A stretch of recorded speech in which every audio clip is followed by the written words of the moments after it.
I love turtles so much. Who wouldn't love a cute face like that?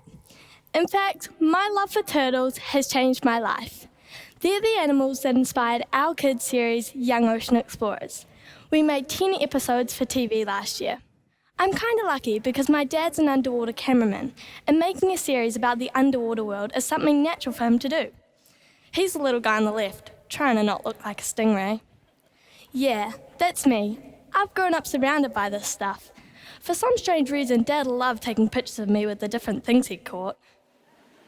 We've done stories on eagle rays. I love looking at them from underneath. They always look like they're smiling. On a strange and cool fish called the sandagger's wrasse that sleeps under the sand at night and starts off life as a girl and may naturally change into a boy. That's weird. And sharks. I even got to swim with one. We've just been up to the Kermadec Islands to film 2 episodes for our second series. Now, the Kermadec Islands are New Zealand's northernmost territory. They're halfway to Tonga and about 1,000 kilometres from here. And they're one of the very few places on the planet where you're almost guaranteed every time you jump in the water, you're going to have at least 1 or 2 sharks swim up to you. So naturally, as a dad taking my 14-year-old daughter into this kind of environment, I was quietly hopeful that this would be Riley's experience the first time she got in the water, that she'd only see 1 or 2 sharks. Well, as it worked out, when Riley put her face underneath the surface for the first time, she had 12 sharks swimming around her. That was awesome. Yeah, not exactly what I planned for, but very, very awesome. And yep, I got to do a story about turtles. This is right back to where Young Ocean Explorers began. Before we even thought of the idea of Young Ocean Explorers, I asked Dad to help me with a school project. I wanted to interview Dan Goodoi, New Zealand's turtle expert, and make a video about the effect that plastic has on turtles in New Zealand. Can you believe that all these pieces of plastic came from the stomach of just one turtle that washed up on a beach in New Zealand? That's disgusting. Riley's action plan was to take this short video into her 10-year-old brother's class. Now, I had very low expectations of what their response would be because I'd whacked this video together really, really quick. I'd been very busy at work at that time.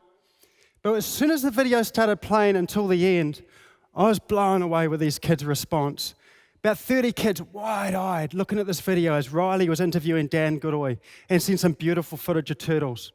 At the end of the video, Riley got up in front of the class and she just totally owned it.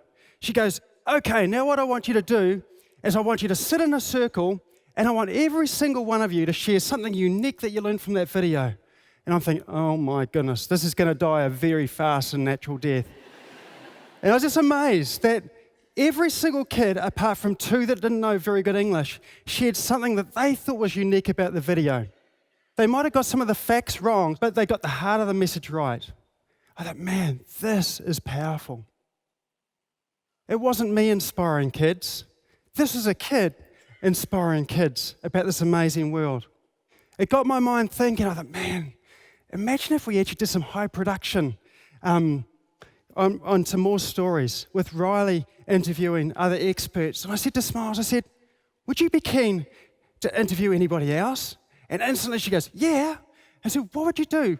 She just rapid fire. She goes, "I'd do stories on orca, Maui's dolphins, stingrays." It's like, I had no idea this passion was underneath my roof. She's always been quiet about the ocean.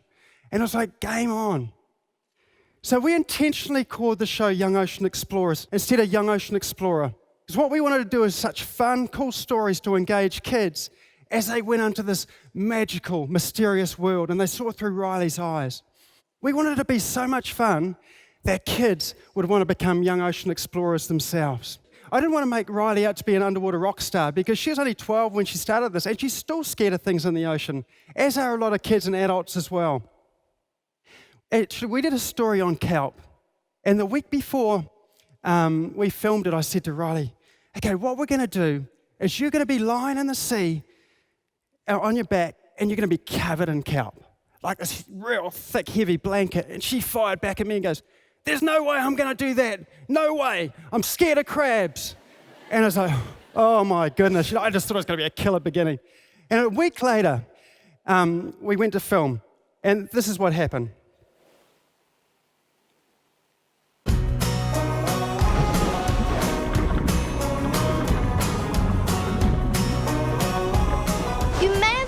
washed up on the beach. It just looks like green, rubbery strips. This is kelp.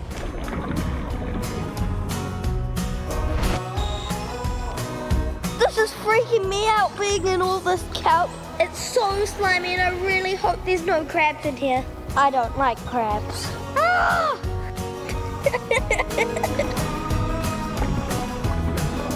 I'm Riley, young ocean explorer. Below me is a forest. Well, an underwater one. Did you know that we have about 850 different species of seaweed in New Zealand? Ah! Dad! Yuck! It's so gross. It's good for your skin.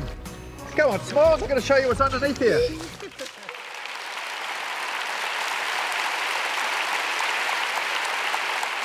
Something that surprised us was the response we were getting from home. My little brother, the one in the middle with the cheeky grin, got obsessed with picking up plastic after watching our turtle story.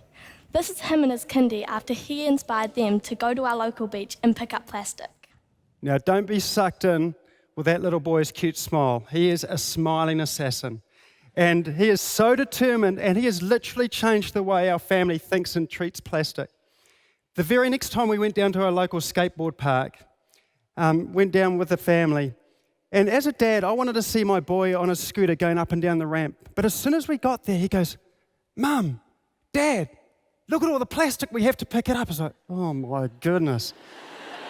We're not talking about an average skateboard park here. We're talking about a huge rink that's probably almost the size of this. It was immaculate. The next week we went back. "Mum, Dad, we have to pick up all the plastic because of the turtles." It's like, flippin' heck.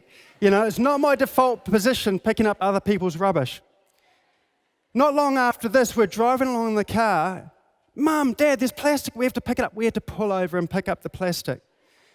Gradually, I found my behaviour started changing. I started going on walks down to the beach, romantic walks with my wife at Snow's Beach, holding her hand, and all of a sudden something would catch the corner of my eye. Like, "Wait a sec, honey." I'd run across, I'd be picking this stuff up. We'd find ourselves coming home with bags full of plastic. So much for the romance.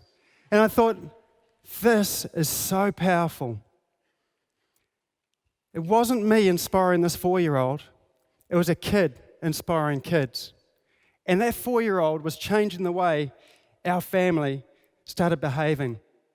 I think we're onto something so powerful that if we can capture the hearts and minds of this generation of kids about how magnificent our ocean is, that within a generation, we can change the way that our nation thinks about and treats our ocean. So we want to share these stories with kids everywhere. We've just released a book called Love Our Ocean, and it follows the 10 fun adventures we did for TV. And we're going to give a free copy of the book and DVD into every school in New Zealand and the Cook Islands. That's about 2,560 schools.